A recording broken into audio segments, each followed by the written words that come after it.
Iran के साथ जंग खत्म करने की कोशिशों के बीच अमेरिका के सामने एक साथ कई मोर्चे खुलते जा रहे हैं।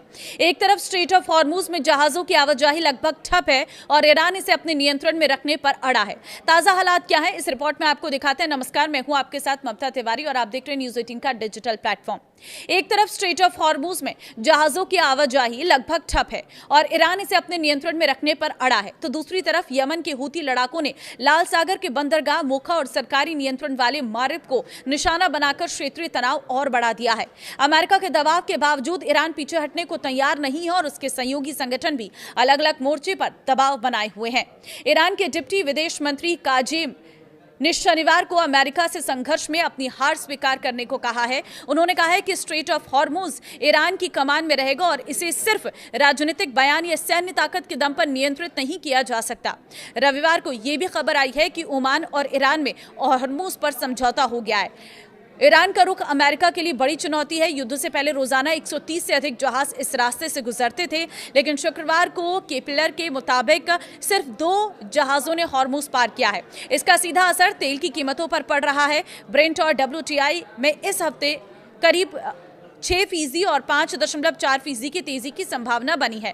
अमेरिका में पेट्रोल की औसत कीमत भी करीब $4.08 प्रति गैलन तक पहुंच गई है। ट्रंप ने तो यहां तक कह दिया है कि ईरान को हराने के बाद वो जल्दी स्ट्रेट ऑफ हॉर्मुज को अमेरिका का क्षेत्र घोषित करेंगे। हालांकि उन्होंने ये नहीं बताया कि ऐसा कैसे या कब किया जाएगा। ईरान के साथ तनाव के बीच उसके सहयोगी हूती लड़ाके भी सक्रिय हो गए हैं। यमन की अंतर्राष्ट्रीय स्तर पर मान्यता प्राप्त सरकार के मुताबिक हूतियों ने शुक्रवार को मोखा पोर्ट पर 6 बैलिस्टिक मिसाइलें दागी हैं। हमले में कम से कम 4 नागरिक मारे गए हैं, 8 घायल हुए हैं, जबकि 2 नाविक लापता बताए गए हैं। एक पोर्ट सिक्योरिटी गार्ड के मारे जाने की भी जानकारी दी गई है।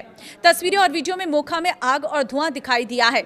यमनी सरकार ने कहा है कि बंदरगाह के नागरिक और आर्थिक सामुद्रिक सुविधाओं को निशाना बनाया गया। शनिवार को हूती ने सरकारी नियंत्रण वाले मारिब शहर में भी 4 बैलिस्टिक मिसाइल और 4 ड्रोन दागे।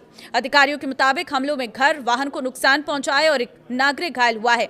एक 5वीं मिसाइल एक बेकरी पर गिरी है। यमन में एक हिस्सा ऐसे समय बढ़ी है जब संयुक्त राष्ट्र में चेतावनी दी गई है कि देश 2022 के संघर्ष विराम के बाद फिर बड़े पैमाने की जंग की तरफ लौटने के सबसे गंभीर खतरे में है। वहीं ये सब कुछ हूती ईरान के कहने पर कर रहे हैं। अगस्त की शुरुआत से ही हूतियों और सरकारी बलों के बीच लड़ाई तेज हुई है।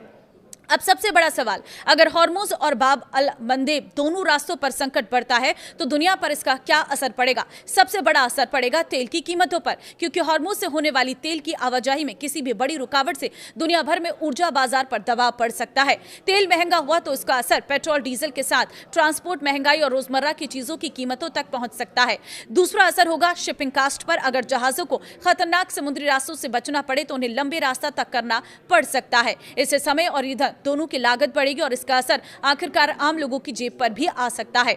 भारत के लिए भी यह संकट बेहद अहम है। भारत ऊर्जा जरूरतों के लिए बड़ी मात्रा में कच्चे तेल का आयात करता है और पश्चिम एशिया के समुद्री रास्ते भारतीय व्यापार के लिए महत्वपूर्ण है। इसलिए अगर लंबे समय तक समुद्री रास्तों में बाधा रहती है तो भारत के लिए तेल की कीमत, शिपिंग लागत और आयात निर्यात पर दबाव बढ़ सकता है। हालांकि इसका वास्तविक असर इस बात पर निर्भर करेगा कि संघर्ष कितना लंबा चलता है और तेल की वैश्विक सप्लाई कितनी प्रभावित होती है। तो कुल मिलाकर तस्वीर साफ है। एक तरफ ईरान और अमेरिका के बीच हॉर्मुज को लेकर टकराव, दूसरी तरफ यमन में हूती हमले और इसके बीच दुनिया के महत्वपूर्ण समुद्री व्यापार मार्गों पर बढ़ता खतरा। मोचा में हमले और बाब अल मंदेब में जहाज पर हुए घातक हमले ने साफ कर दिया है कि संकट अब सिर्फ बयानबाजी तक सीमित नहीं है। अब पूरी दुनिया की नजर इस बात पर है कि क्या अमेरिका और ईरान बातचीत के जरिए तनाव कम कर पाएंगे या हॉर्मुज और लाल सागर का संकट और बड़ा रूप लेगा। क्योंकि अगर ये समुद्री रास्ते लंबे समय तक प्रभावित रहे तो इसकी कीमत सिर्फ युद्ध में शामिल देशों को नहीं बल्कि पूरी दुनिया को चुकानी पड़ सकती है। अब आपकी क्या राय है इसमें, मुझे कमेंट में जरूर बताएं। नमस्कार।